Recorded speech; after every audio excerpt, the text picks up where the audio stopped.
Coming up next on CHGO Cubs Podcast, Kyle Tucker is a Cub. What are we getting? We'll get the inside scoop from a friend in Houston.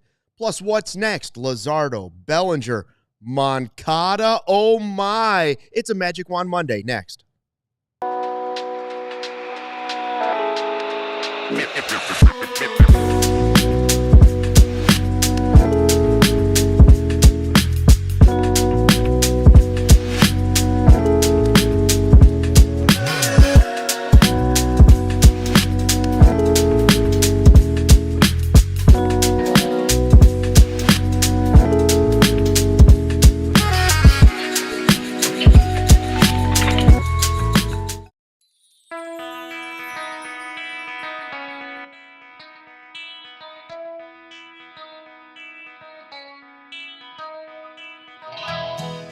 Hey, Chicago, what do you say? It's the CHGO Cubs Podcast. It is Monday, December 16th. That's right, it's a Magic Wand Monday.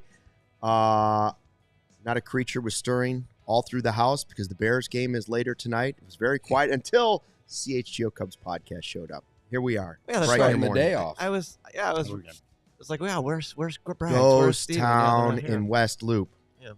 Not a creature. Hello? Stirring. Anybody? Braggs is a creature. Bueller? Where the hell's Jim? Bueller? What the hell's he doing? I just saw him. Jim's here. Oh, he actually is? Sales Well, guy he Jim. sleeps here. Yeah, he doesn't do it. He doesn't leave He the sleeps office. here. Luke, tonight would be it could clinch your under bets you took for the Bears. That's clinched. Don't worry about it. Wasn't it like 8.5? Or It was 7.5? It was or 8.5. 8.5. Yeah, All right. They're not winning. they're not winning 3 in a row. No. Or 4 in a row, whatever it is. Or 1 in a row. Yeah, or 1 in a row. True. I'm not They sure they're winning. stink. If this might be the only game they have a shot to win, and I don't think they have a shot to win. Anyways, 7-point dogs. shout out to the live YouTube chat. See some folks are joining in. Shane Newbanks and the Sickos are here. Tucker's here. Shane's here. Sickos are here. We need, like I said last week, we need the sickos to just in the chat, like, sickos unite, sickos unite. That's right. That's what we need. By the way, shout out to all the sickos and diehards and regulars that showed up on Friday for the breaking news Kyle Tucker podcast, right? Oh, yeah. This is the Well, biggest show basically on 'em forever. Basically like 1,000 people at 1:30 in the afternoon for a full hour. Yeah. And it didn't falter. And that was during the middle of it wasn't like it was on a holiday or something. Middle of the day, work day, school day, news comes out, and people are ditching what they're doing to join in the live chat. So we appreciate it. It reminded me of the council signing last year. It brought around the same time. Yeah, that's right. And we had 1 million people in there. It was great.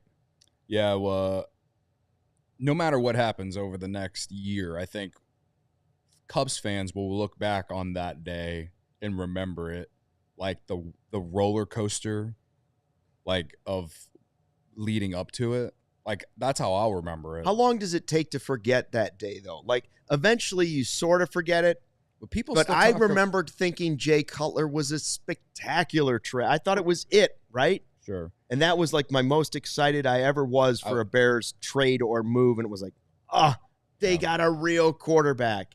And a couple years went by and you forgot how excited you were about that trade. Well, I guess I view it kind of like John Lester. Like, I remember I think most people remember when John Lester signed. So it was like, I know he turned out to be a great signing for the Cubs, but I think we all feel pretty good about Kyle Tucker going into his walk here. Like, he could certainly be the best player on this team next year, and that's I would put money on that. If he's not, then maybe they will re-sign him. If he's not the best player on the team next year, you've got a real problem. That or maybe you or added. just someone had a crazy season. You know? Why you always got to be the pessimist on this show, Luke? Well, because his average season is still better than anything, you know, I guess unless Bellinger is still here and he becomes an MVP candidate again. Or PCA emerges. PCA would have to have just an absurd season to be a bigger star than Kyle Tucker. I'm thinking of it in Not more. that he can't. I'm thinking about it more so in like overall value. Yeah. Like, I don't think PCA is going to hit as many homers as Kyle Tucker, but we've talked about PCA and the ceiling. He could easily, if he's a league average hitter with the defense and base stealing, base running that he has, he could easily be a 5-WAR player if he's a league average hitter or better. Yeah. So they're two different complete players. But if you talk about overall value, perhaps. But yeah, I mean, I in general agree. Like, if Kyle Tucker doesn't lead this team in WAR next year, it will be surprising. Yeah, and you hope he does. Like, I mean, let's be honest. If you're going to trade this package away that they did, Wisniewski and Paredes and Cam Smith, if you're going to trade those guys, you want to get max value out of the guy in year one, even if it means he becomes so outrageously expensive you feel uncomfortable either signing him or you just make a qualifying offer and take a draft pick back, right? Like, you still want to see the best you can get out of him. No, if you're sitting there hoping for a mid-season out of or an average season from him just so that you can re-sign him for a little bit cheaper, now you're starting to think like the Ricketts family, and that's not a good thing. Did I just say that? That is the wrong kind of wishing and hoping.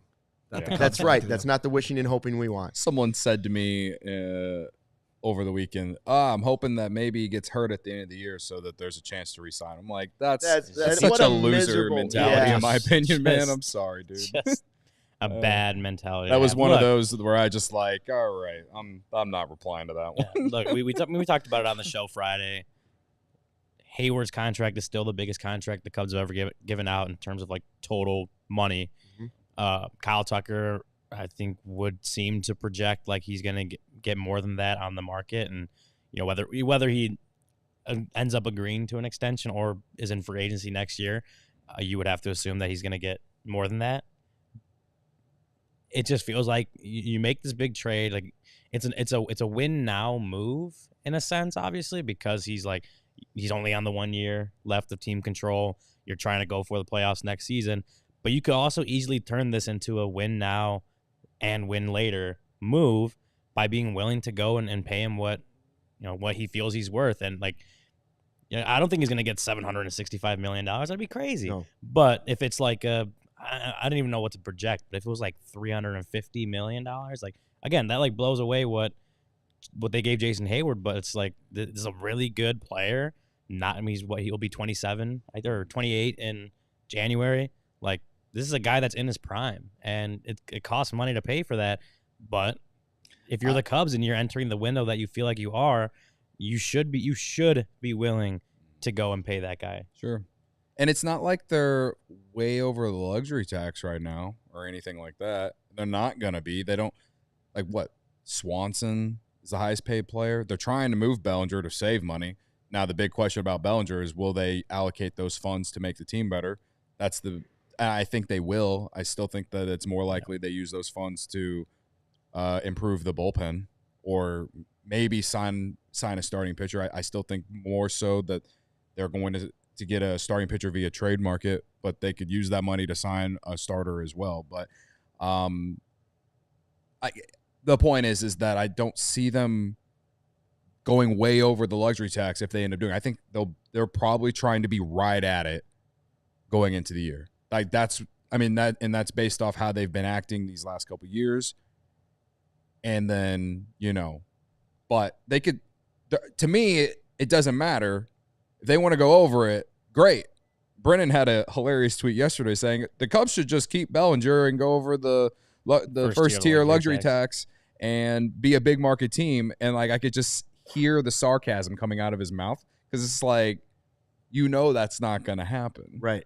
Yeah. And I think a lot of fans right now are kind of based off my mentions and comment sections that I've been reading, a lot of people they're starting to think maybe Bellinger will stay because this trade with the Yankees hasn't happened. And I will say that I'm surprised that it hasn't happened yet. But at the end, right now, to me, the Yankees and the Cubs, this is just like Jed Hoyer and Brian Cashman are just staring at each other in the face, waiting for someone to just cave. That's what it is. That's what they're doing. And you know what? What's crazy about it is it's like the Yankees not wanting to pay. It's the difference between the Yankees wanting to pay a couple $1 million, which is so bizarre because since when do the Yankees pinch pennies? You know what I mean? Would you say they don't? Would you say the Cubs are willing to eat some of the money? It's came out that they're willing to eat some of the money. Would you say Cody Bellinger's worth somewhere between $20 to $22 million? I would say so. And the fact that the Yankees are they're desperate for some offense right now. The only things that they've done so far this offseason, truly, is I listened to a baseball podcast over the weekend about them. They were talking about them after they traded for Devin Williams. They used the term run prevention. They were like, Yankees are going all in on run prevention.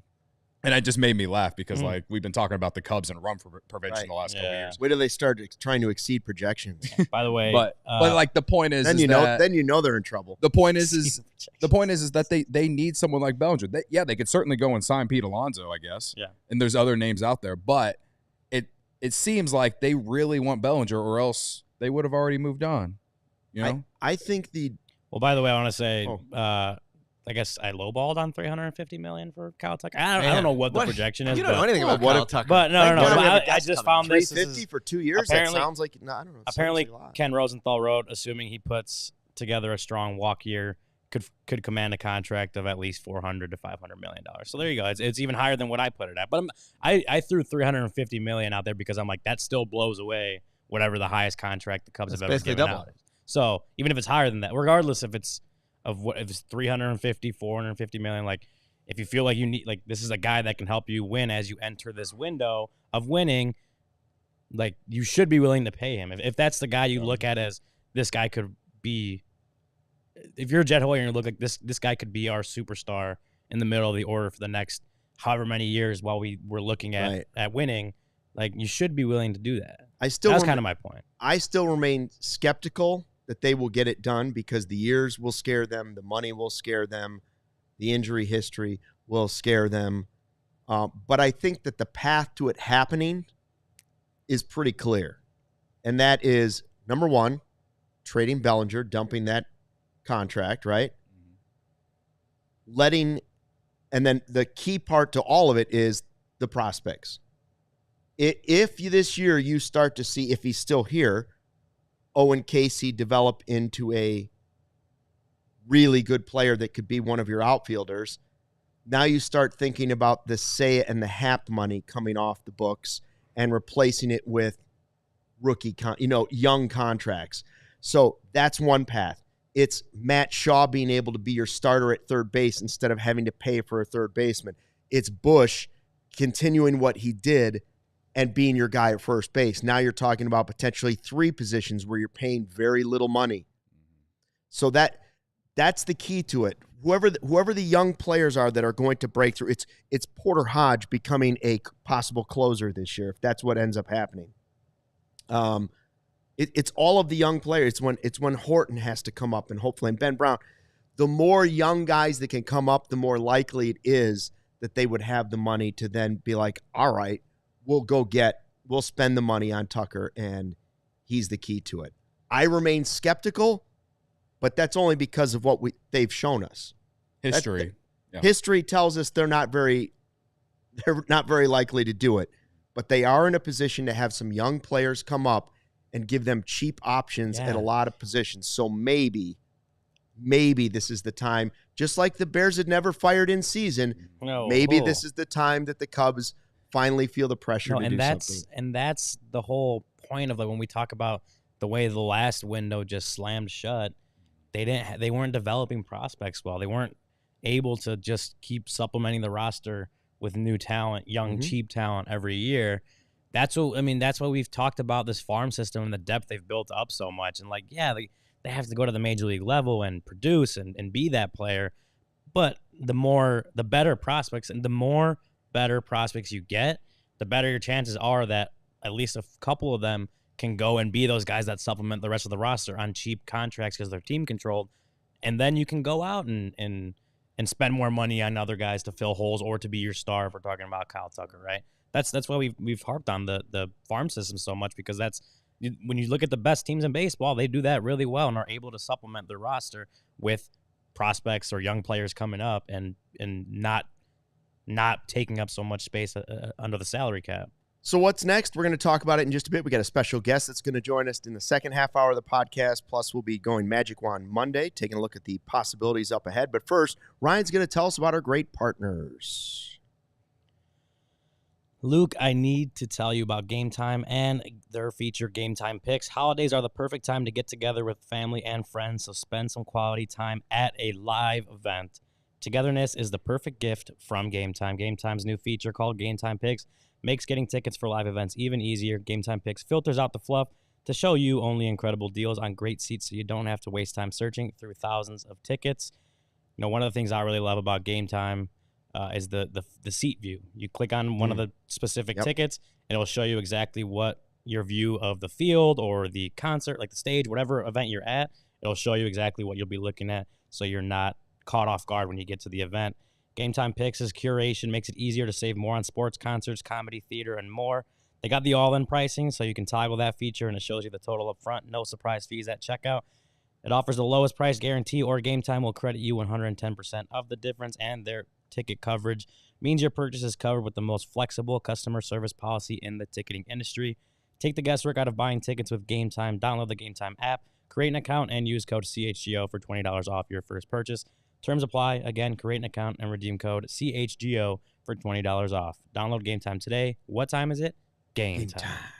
Some beers can say they're brewed for baseball, but only Blue Moon is brewed by baseball. Beer and baseball just go together, and no beer goes better than the one that was born in a ballpark. Blue Moon, created at Coors Field in Denver. Blue Moon isn't just another beer. It's a whole different experience. So why strike out with the same old beer when you can get something that's one of a kind? A beer this good only comes around once in a Blue Moon, and you can enjoy it all year round. Try what I call the old Super Moon, a Blue Moon in a chilled mug from the freezer with a nice slice of orange. Bring the ballpark to you with Blue Moon Belgian-style wheat ale, one of a kind every time. Get Blue Moon delivered by visiting get.bluemoonbeer.com/CHGO to see delivery options. That's get.bluemoonbeer.com/CHGO. Blue Moon, made brighter. Celebrate responsibly. Blue Moon Brewing Company, Golden, Colorado. All right, it's Magic Wand Monday. The Cubs have Kyle Tucker, hopefully a press conference coming at some time this week where we get to meet the new star player that we've been asking for the Chicago Cubs. I don't know if I could say superstar, but he's right on the edge of that. You know, he's the closest thing the Cubs have to a superstar player. He is certainly a star player, no question about that. But it is Magic Wand Monday. So now the question is, what dominoes fall for the Cubs after making this trade for Kyle Tucker? We're still waiting on the Bellinger deal, whether it's the Yankees or somebody else. Then it was floated out. We keep hearing about going for another starter, and heavens knows they need another starter. They just do. The arms are too volatile right now in Major League Baseball, even though the Cubs have hired this company that's going to help them stay healthy with the spinning and yada, yada, yada. You have to have tons of pitching. And you just lost Wisniewski. Mm-hmm.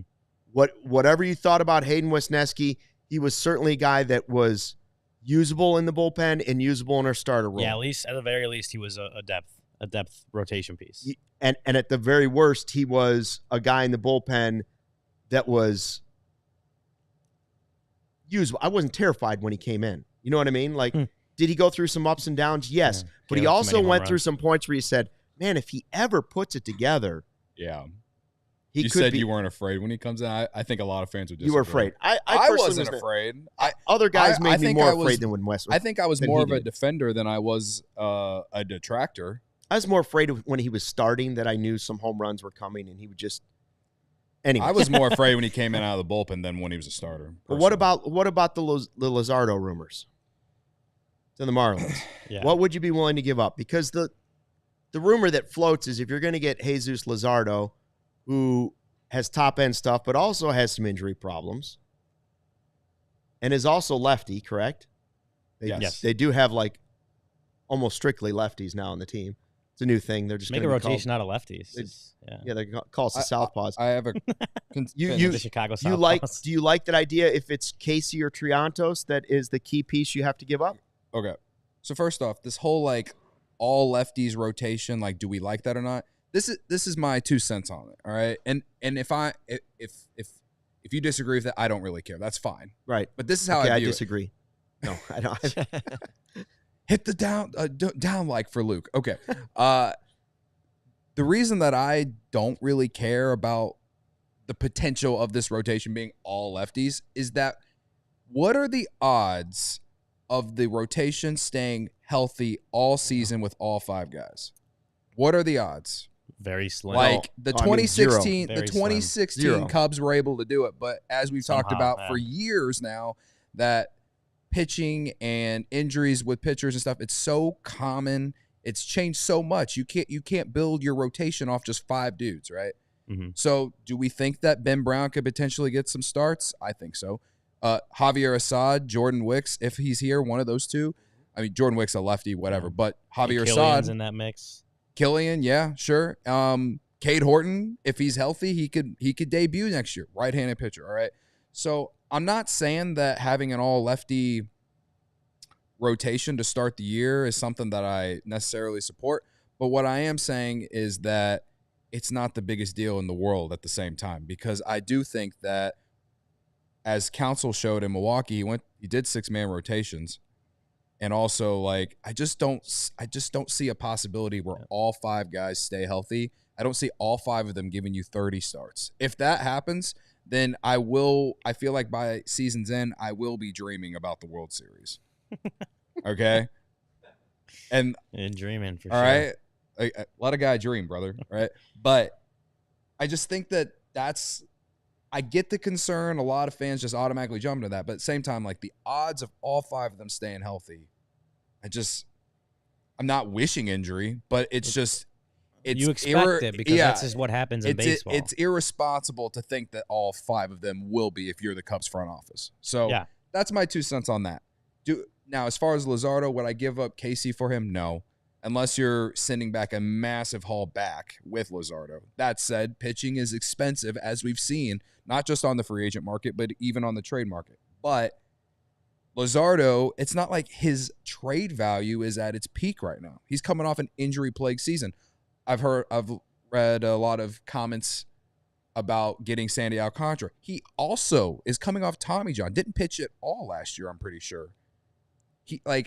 What's the difference except for 1-1 Cy Young? But even the year before he had Tommy John, he wasn't good that season either. So I'm here for both of them, one or the other, whatever. But at the same time, I just feel like their value isn't sky high right now. So would I send Casey for one of those 2? No. Would I send Triantos? Again, I think if they send back a reliever or something, another player with Luzardo, I can get on board with it. At the end of the day, too, though, we know the market right now. We understand that pitching is expensive.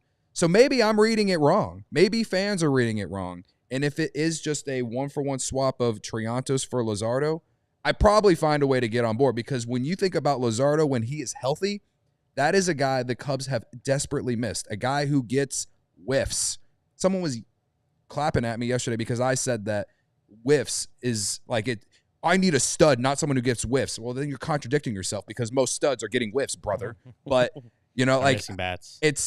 They don't have a lot of swing and miss in the rotation. We talked a ton about that. It's not just me. No. You two are sitting here saying it too. Like, Shota Imanaga probably has the highest whiff percentile of the rotation. But, Steele is a pitch to contact guy. So is Tyone. And that's why you potentially will now have 3 Gold Glovers in the outfield and 2 Gold Glovers in the middle of the infield. That's why they focus so much on defense. But they need some swing and miss, man. They need some swing and miss in that rotation. So I'm not saying that I would give Triantos straight up just for Luzardo, but I am saying that Luzardo would certainly, if healthy, be a absolute stud in this rotation. Quick question. Could be for sure. Quick question for you. If they do end up trading Owen Casey, does that then signal to you that they are going to go all in and re-sign Tucker? I think it certainly, like, you understand what I'm saying? He's their Yeah. most likely cheap replacement in the outfield is Owen Casey. Yeah. So does that signal to you that they're going to have to go all in and they'll risk whatever they have to sign him? Would that be a breadcrumb to re-signing him if Casey's traded? I don't know. I don't know how much they connect. I would think at least it would feel more like they need to re-sign him because you don't have that young hitter. And is vice versa true? Yeah. Like, as long as Casey's around, they have a backup plan to not or some sort of backup. That or they really like good or not. That or they really like Alcantara more. Okay. It's a prospect though, like a guy that hasn't played at the major league level, right? So I don't know if I want to connect them too much because you're talking about a guy who's a 3-time All-Star and a guy who's never seen a pitch in a major league baseball game, right? So I don't know how much they'd connect with each other, at least at the moment. I don't know. Casey looks like he's going to make his debut at some point next year. I mean, I also don't think not trading Casey makes it less likely that they re-sign Tucker because, again, they're going into this window. It'd be nice to have both, personally. Yeah, that's what I'm saying. Like, just because they have both. Of course it would. I mean, Owen Casey. And the controllable young pitcher, too, would also be wonderful. Owen Casey can DH. Owen Casey can play, either corner spot, right? Or, someone may get hurt and you need Casey to step in, right? Like, I don't see the Cubs looking at it as like, well, we got to pick one or the other. I don't see it that way. So I think having Casey around, at the very least, gives them who they believe is a pretty good depth option in case someone gets hurt or whatever it is. I also think that this increases Luzardo's value a little bit, and to maybe why fans might be undervaluing 2 years of control for Luzardo. It's not. It's not a 1 year thing, and he's 27. It's not like he's 30. So he'd line up just with half. He's coming off an injury-plagued season for sure, but 22 and 23, the dude was a stud. Yeah. In terms of strikeouts and being the power pitcher that this rotation needs. So I'm okay if they move on to another name. Like, we could talk about the guys in Seattle.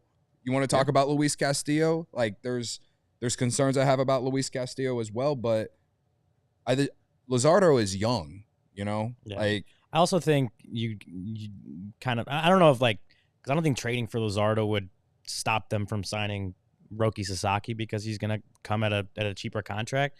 But there's also a point where they do got this.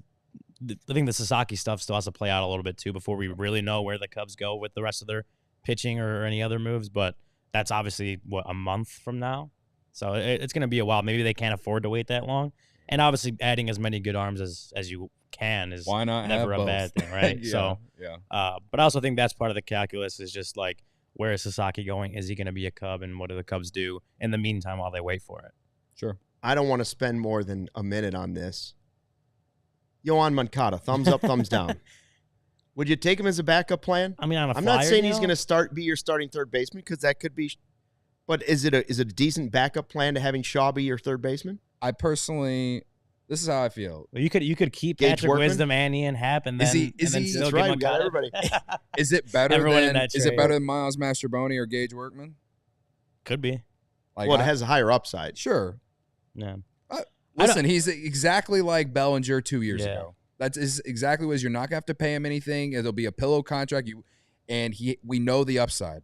I haven't forgot about 2019 Yoan Moncada. It's been a while, but you get it. You're getting him out of the toxic environment that he was in with the White Sox, and I'm not saying that as a slant. It's just the fact of all the things that have come out about the organization within the last year about the White Sox. Okay,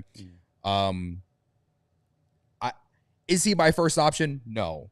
Is he? If you move Nico, move Shaw to third, or move Shaw to second, and you really take a step forward into starting pitching in the reliever market, like if you really bolster your pitching staff, and my Delulu is like Alex Bregman or Alec Boehm, okay? Trading for Boehm or signing Alex Bregman, which would be objectively hilarious if they signed Alex Bregman, considering all the things that have come out of Houston. But I don't think that they're in that market, and maybe Boehm is an option. I don't know, but Moncada might be my third or fourth option, I guess, based off the guys that are being out that are thrown out there in the market that are available. I mean, little magic one Monday. I think if you were to re-sign him, or not re-sign, if you were to sign Moncada, it's not, especially if it's on a flyer 1 year deal. It's not a bad plan. Obviously, he'd have to perform better than he has in recent seasons, and stay healthy. Yeah. So there's that. And that's been a problem. Have a pulse. All right, we're going to talk to Chandler Rome of The Athletic from Houston in just a bit to get an insight on our new Cubs star outfielder. But first, Cody, did you know that ComEd can help businesses save money by becoming more energy efficient? I didn't know that, Luke. Well, yeah, the energy efficiency program can help find up to 35% in energy savings. Really? So what do businesses have to do? All they have to do is sign up for the free facility assessment at comed.com/biz. So why aren't more businesses doing it? You know, Luke? I don't know. Maybe they're just forgetting the website. That's all I can think of. Let me help you out. ComEd.com/biz. ComEd.com/biz. ComEd.com. That should do it, /biz. Cody. Terms and conditions apply. Offers are subject to change. Actual savings will vary by customer's energy usage and rate. The ComEd Energy Efficiency Program is funded in compliance with state law. Of course, we are sponsored here on this podcast by Chicago Sports Network, the new home of the Blackhawks, Bulls, and White Sox games. CHSN will broadcast more than 300 live games per year across the Blackhawks, Bulls, and White Sox. Then they will feature a full lineup of original Chicago-focused sports content. They're also Chicago-based, Chicago-built, and Chicago to the core, bringing it to every corner of Chicago across our 77 neighborhoods and beyond. At CHSN, Chicago comes first. Visit CHSN for more info on how to watch the Bulls, Blackhawks, and White Sox games all year round. It'll be interesting. I don't know. Moncada, how about Tim Anderson? Why don't we throw a Tim Anderson flyer out there? Is he still playing baseball? Is he going to? That's a good I have question. no don't know. idea. That one makes no sense, but okay. If I had to put money down on where Tim Anderson, I have no idea. I don't know what he's the doing. Marlins, didn't they DFA him? They DFA'd They him. did. I don't believe he's in baseball. I don't know. It's a good question. We'll What a talk. fall. We may mention later Wisdom and Bote and all that great stuff. But first, we have a special guest waiting to join us. We're trying to find out about Kyle Tucker. We want to know what we're getting potentially for 1 year, maybe more. Chandler Rome writes for The Athletic. He is the Astros beat writer. Ryan knows him well. Chandler, can you hear us all right? Yeah, I got you guys. How are y'all? We're doing great. Thanks for joining us. Really appreciate it. Good to see you. Yeah, no problem. Thanks for having me. So what are we getting here? Kyle Tucker, I think we've been banging the drum here in Chicago that the Cubs don't have a superstar player. They don't even have a star player. They have a bunch of good-ish players to good players, no great players. Can we call Kyle Tucker a star or superstar?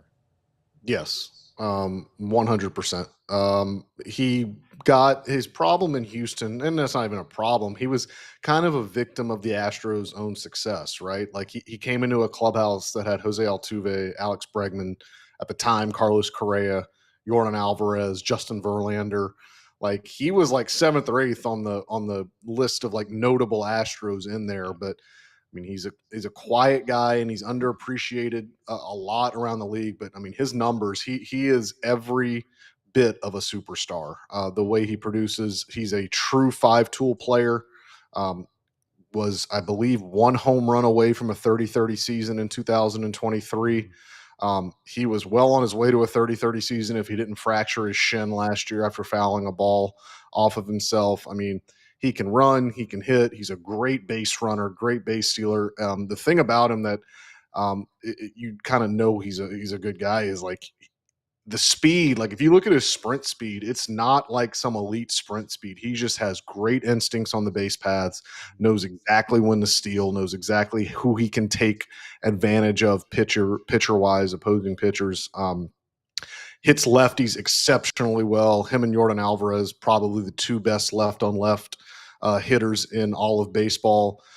There's nothing that he can't do on the field. I mean, he's won a Gold Glove a couple of years ago, was a finalist the last couple of years. Truly a 5-tool player that I really don't think until about 72 or 96 hours ago, I think a lot of people inside baseball, like, you know, agents and scouts and rival teams and other players, they knew how good Kyle Tucker was. I don't think the baseball world, like fans in the outside world, I don't think they really grasped how good Kyle Tucker was until he got traded, until the last, 72, 96 hours. Yeah, I think, clearly on our show, I underappreciated his defense on Friday when we did our podcast, but that's a different story. I'm curious from your perspective, like, it was a surprise when those rumors started during the week at winter meetings that the Cubs were in on Kyle Tucker. But like from the Astros perspective, like you said, he's every bit a star or even a superstar. of a player. Why did the Astros trade a guy like that to the Cubs? Like, why was now the time that they looked to trade him?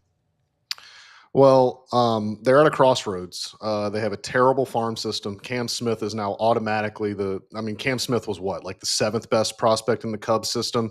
He is now unanimously, without any shadow of a doubt, the best prospect in the Astros farm system. Wow. So Yeah. they had a pretty bad farm system.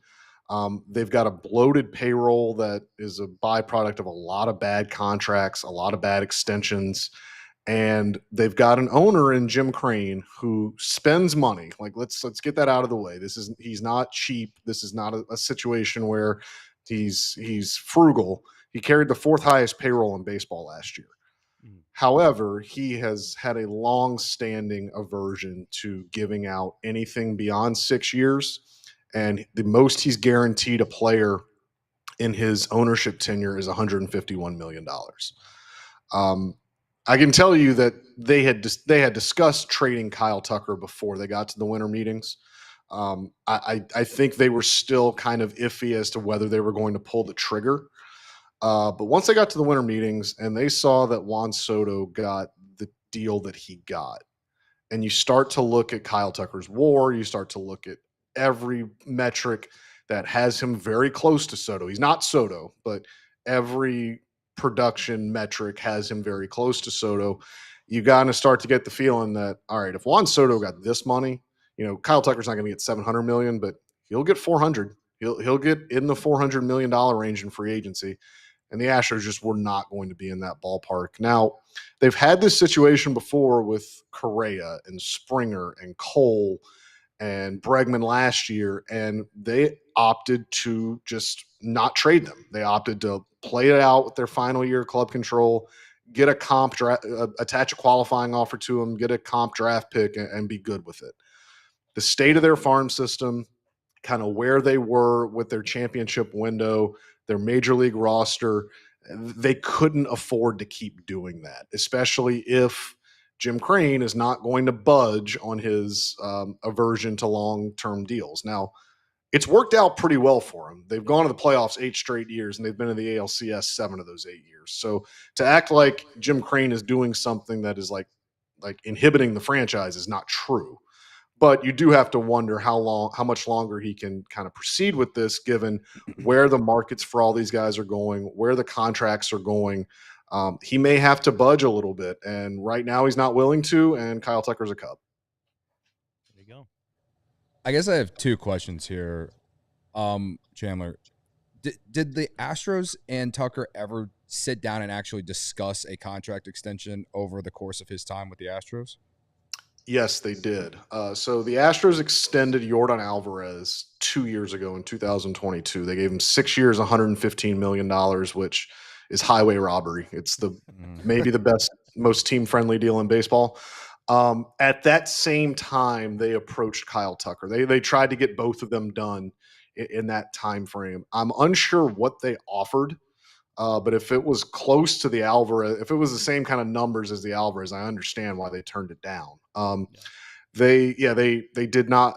That was the only legitimate extension talks that they had with Kyle Tucker. They took him to arbitration last winter, which is always a weird thing to do for a team that, if you really want to keep a guy, and they beat him in arbitration. And Kyle Tucker, as you'll soon meet him, he's not the most emotional person. He doesn't really have a visceral reaction to much of anything.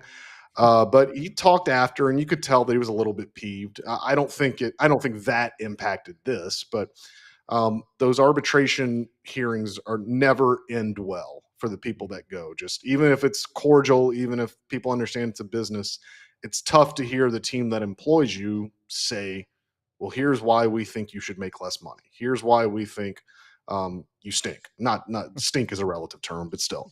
And then, there is something else, as I'm sure you guys have looked into this saga this season of he missed 80 games with what the Astros kept maintaining was a shin bruise. He actually fractured his shin, and it was something that it really off-put Tucker's camp to the point where, Kyle Tucker had to come out and say, like, guys, I actually fractured my shin. Like, and the Astros just refused to budge on calling this a shin contusion. And there was some thought of, man, this is making him look soft. That a guy's missing 3.5 months with a bone bruise in his shin. So that didn't endear the Astros to Tucker very well. But again, they did not trade Kyle Tucker because they refused to acknowledge he had a fractured shin. They did not trade Kyle Tucker because they beat him in arbitration once. They traded Kyle Tucker because they needed to replenish their farm system. They needed to clear some payroll space, and they were at an inflection point, and they had to act.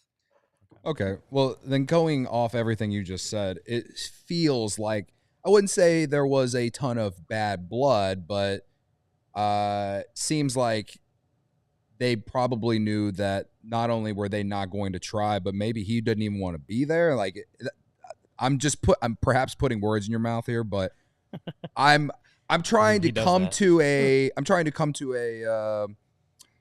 trying to find an avenue of where maybe the Cubs and him could reach to an extension in season, because I think it could happen if A, the Cubs are good, B, he likes, he's sold on Wrigley and the experience and all of that, those things. He's not a Scott Boras client, so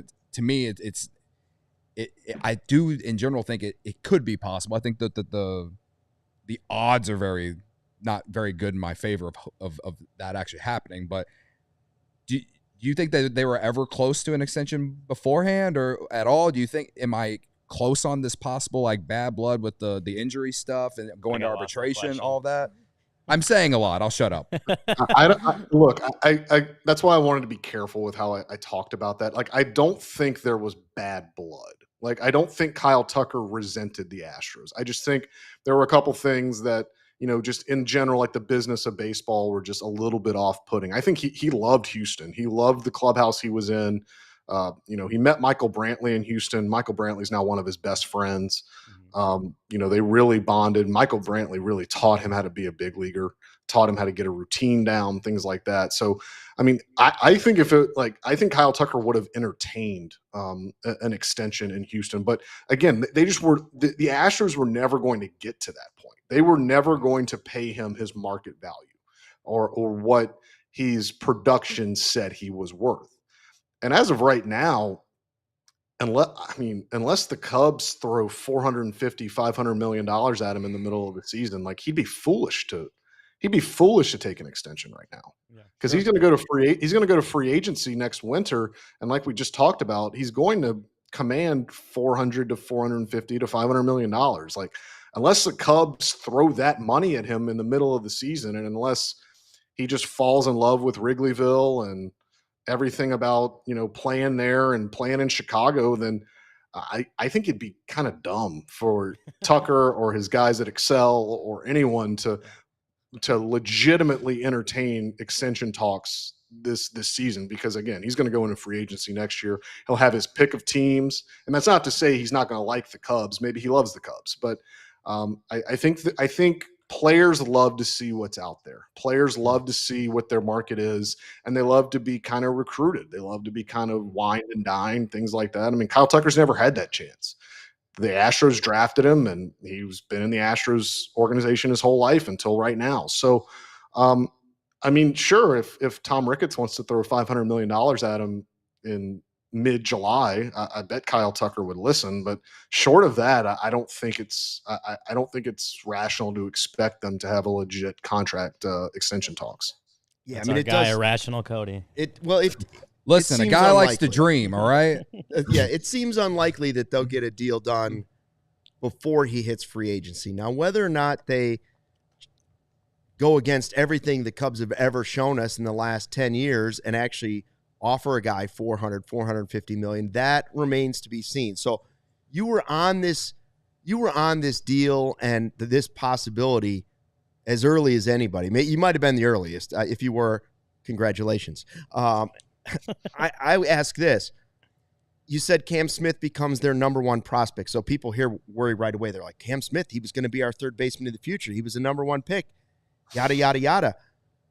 That's great. But he wasn't, as you mentioned, not one of their he wasn't their top prospect. He wasn't their second prospect. He wasn't their third prospect. Who were the other names that you heard either being tossed around Because I think when Cubs fans hear some of the other names potentially, that they might say, all right, well, Cam Smith could turn out to be a star, but you know what? This is the price of having a really great player, even if it is for just 1 year. Yeah, I'm not gonna sit here and say I know every trade permutation that was thrown out there, that I know every kind of name that was discussed. Ken Rosenthal and I reported during the winter meetings that the Astros, they asked for Seiya Suzuki or Isaac Paredes. And look, the Astros have loved Isaac Paredes for almost 2 years now. They tried really hard to acquire him at the trade deadline last year, and the Cubs just beat them outbid them at the end. But Cam Smith was a guy that early on was like, he was the guy that a lot of Astros people were talking about right off. It's like, oh, this guy. They were circling him.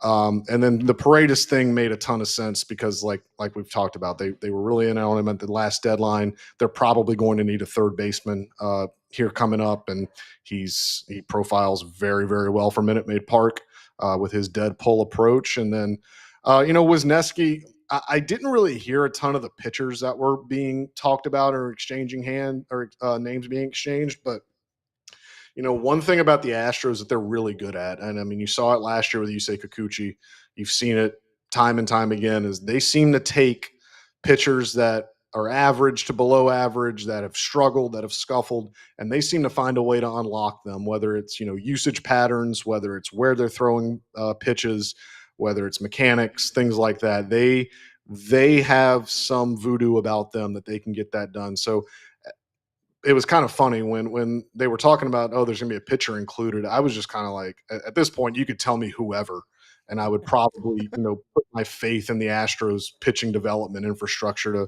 to find a way to make them serviceable. And then it's a nice little story with Hayden Wisniewski, who Houston native, Houston guy, lives in the Woodlands, which is a suburb about 20 miles outside of Houston. He actually Zoomed with us from the Woodlands on the day the trade went down. He was playing golf in the Woodlands when I think Jed called him and told him. So he seems pretty fired up to be home, which is a cool story. But yeah, I mean, Suzuki was the other big name, but Jed seemed to make that pretty clear at the winter meetings that they weren't entertaining moving him.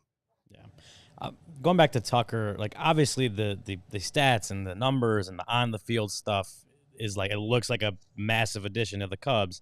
I'm also curious about the off the field stuff, as far as like you mentioned, he met Michael Brantley in Houston, and they're like best friends, and Michael Brantley showed him kind of how to be a big leaguer. He went into the locker room that already had Altuve and Correa and all those guys. I'm curious where he's at in that part of his career, as far as like now he's the veteran guy. He's done a lot of winning. Like, what does he bring off the field in a locker room sense especially for the Cubs, who do have a lot of young guys who have yet to kind of either get a lot of major league experience or just have a lot of experience winning at the big league level? I say this with the caveat that you can lead in a lot of different ways, that you don't have to be the vocal guy. I mean, Michael Brantley was the opposite of a vocal guy. He just kind of led by example. The Astros have a lot of that in their clubhouse. It's not a real vocal team, not a bunch of guys are going to call team meetings and air people out. With that being said, Kyle Tucker, the last adjective I'd use to describe him is vocal. He's pretty quiet, pretty to himself. He lets his personality come out when the media is not around.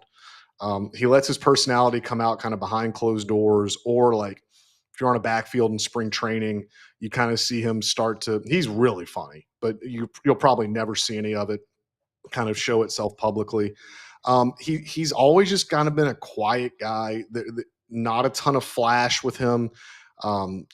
He's kind of one of those guys, hits a home run, you may get a little bit of a bat flip, but nothing major. Makes a diving play, he's just going to get up and run to the dugout. There were times early on in his career when he struggled, because when he came up to the big leagues, it was a struggle for him. First kind of 150 plate appearances.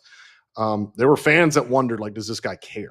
Because not even just because of his personality. This is not a guy that's going to look like he's like, nothing he does looks difficult. He's just one of these guys that it's very smooth for him. Like, everything to him comes pretty naturally and pretty easy. And he won't argue. I think he's been ejected once in his career. He will not be the guy that's going to wear a ton of bling on the field, not going to be the most vocal guy, the look at me kind of guy. But that doesn't mean he can't be a leader. He was in a clubhouse in Houston where they had a pretty entrenched culture. They had a pretty entrenched leadership group of, it was Martin Maldonado at one point. It was Hector Neris at one point. It was Michael Brantley at one point. It was, Jose Altuve is just kind of the guy that everyone kind of looks up to. He's not a vocal guy. Alex Bregman kind of overtook the leadership role last year. So Kyle Tucker's never really had to be like the guy. He's never had to be the focus of a clubhouse, the focus of a lineup, things like that. He's always had a pretty veteran supporting cast around him. So I'll be interested to see actually kind of how he ingratiates himself into that Cubs clubhouse and kind of how he goes about that. He does have one friend in there. I know that him and Nate Pearson are both from Florida. They train together in the off season. I know that they're pretty tight friends. So at least he's got one guy that he knows pretty well walking in there. And who knows, maybe if Tom Ricketts wants to unleash the purse strings, maybe he could have a certain third baseman that he's played with for a while. Ooh, yeah, I like that idea. Throwing that out there. Chandler, great job on the story. We appreciate you joining us because this is the most exciting thing that has happened to Cubs fans. Even if it's just for 1 year, it's the most exciting thing that has happened in at least 3 years. At least since we launched, yeah. Probably. Oh, yeah. It's not even close. So we appreciate you joining us. Have a great off season. Have a great holiday season. And keep up the great work at The Athletic. All right. Thanks, guys. I appreciate you having me. Thanks, Chandler. Catch you later. Chandler Rome from The Athletic, the Astros beat writer, told us a lot about our newest Cubs player. I love that he basically was saying, you're going to get nothing out of Kyle Tucker off the field. As if you think he's going to be out there pitching podcast, maybe he won't be our podcast partner. Is that what he's saying? It kind of sounds like the Kyle Tucker podcast on CHGO is unlikely. Yeah.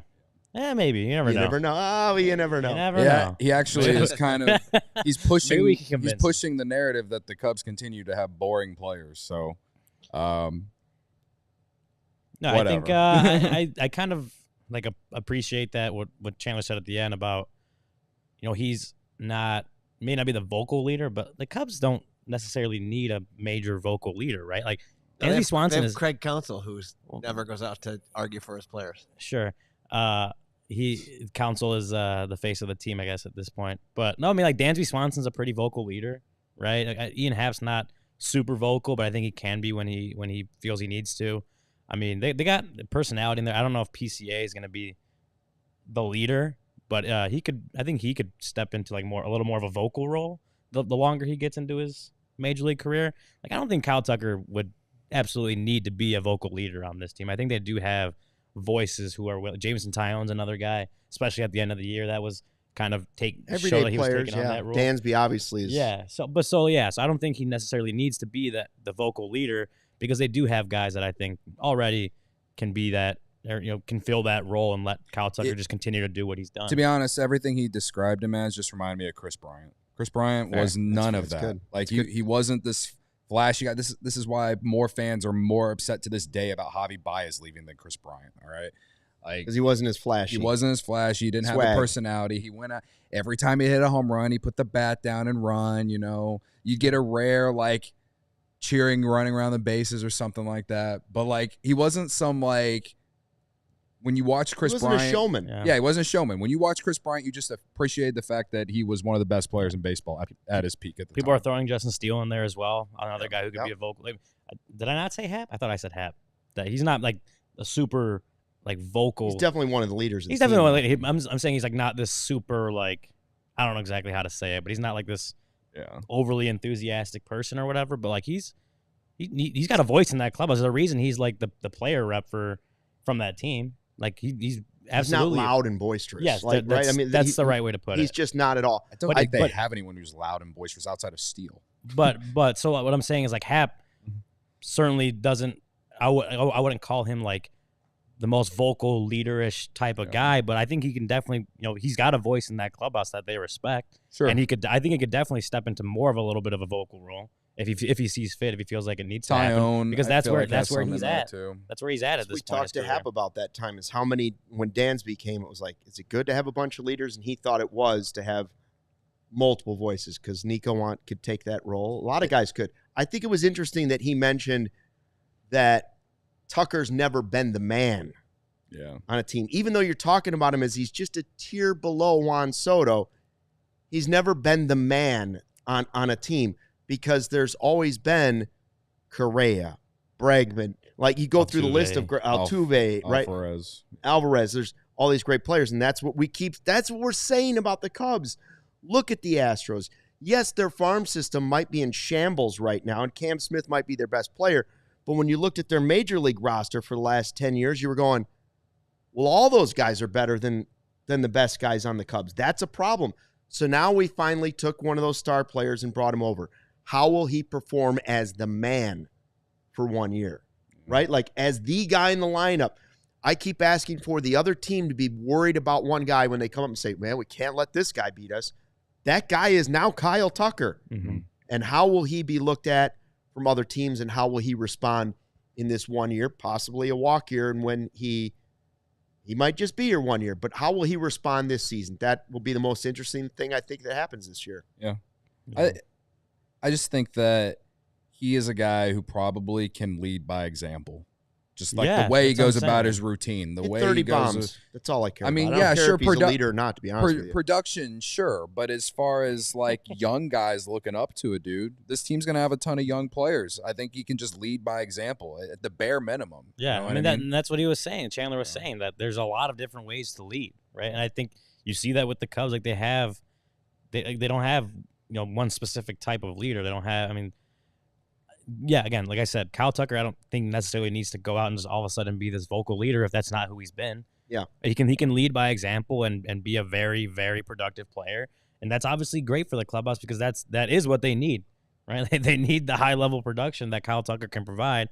And if he becomes more of a vocal leader, that's great. If he doesn't, like that's who he's been. And if he doesn't because that's not who he's been, like they don't necessarily need him to be a vocal leader is kind of my point. It was nice to hear him say, even though the Astros have been there's probably three teams like the Dodgers, the Astros, the Braves, but man, you could really put the Astros almost at the top if you want to say actual success. They're the bar, right? They've been the bar for what teams are looking at trying to do for a 10-year period. What do you say, 8 straight? Yeah, so it's nice to, it's nice to hear one of their beat reporters say, man, they were never going to shell out 10 years, $400 million for him. It's nice to know that at least some other teams that have had a lot of success are thinking that way. It's not just the Cubs. Yeah. Now, I hope the Cubs aren't thinking that way in 1 year because I think they need to really bring him back. By the way, did you see Bote to the Dodgers? My lips are super dry. Sorry. Bote to the Dodgers. Before we go, huh? Oh, Bote to the Dodgers? You want to take a moment of silence for the Bote man? I mean, I already poured one out for him when they DFA'd his ass 2 months ago. What about wisdom to the KBO? We can pour one out for him. Okay. Thought he would have been a nice fit on the south side. I'm not done talking about this conversation. Okay. Okay. Some of the chats were cracking me up because I'm curious about why they couldn't come to an extension with Tucker outside of the fact that ownership. And there's always more to the story outside of just ownership. And I didn't know anything about the going to arbitration. I didn't look into any of that. So all I'm saying, the only reason I brought any of that up was just because I was curious of a lot of these things.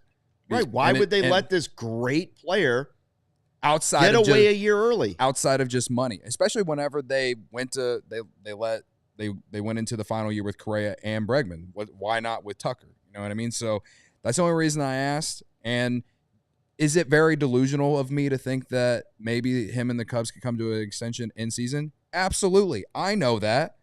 Right. But I do think that there is some value in the fact of the team having success and him liking Chicago and him liking Wrigley and liking the people he's around and the organization as a whole. I do think that there's value in that. And that's the value of getting a guy going into the walk year.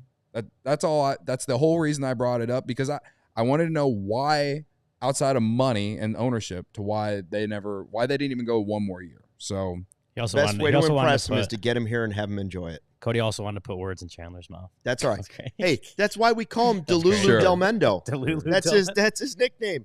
We'll be back for more of it tomorrow. He'll be Delulu tomorrow. We'll get out the water bottle, then he'll get one and shoot it my way because I say crazy stuff too. Yeah. That's the way it is. Ryan sits in the middle and tries to keep us in our corners. Spray bottle at keep Luke. you down. Thanks for checking out the CHGO Cubs podcast. Thanks to our guest, Chandler Rome. Thanks to the live YouTube chat. Fly the W. Back again tomorrow at 11:30. We all silly like the mayor.